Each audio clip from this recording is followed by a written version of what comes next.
每一天，无事家己做伙祈祷。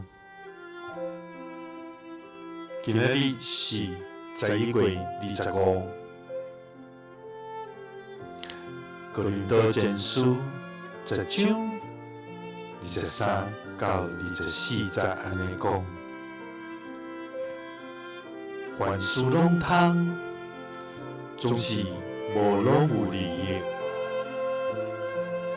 凡事拢通，总是无拢建立德行。无得救利益家己，着求利益别人。三甲来祈祷，爱愿所做，无为利益家己，着利益别人的天父，愿感谢你，主啊！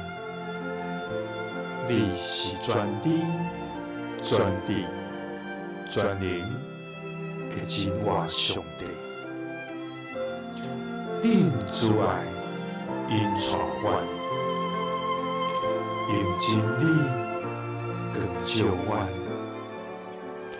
用恩典赏赐阮。主啊，你的道路全然正直，你的旨意何等美善！我要来到你的施恩宝座前，向你献上阮的懊恼甲敬拜，因为你予阮通伫你的光明中来前行。主啊，求你予阮伫行做，无看家己的利益，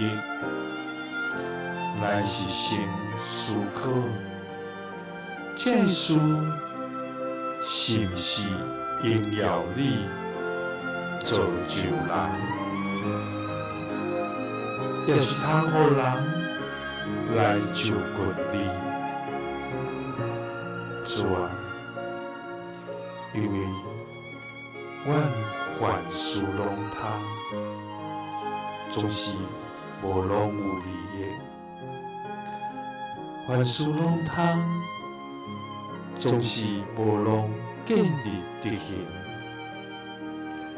求你予阮无求利益家己，着求利益别人。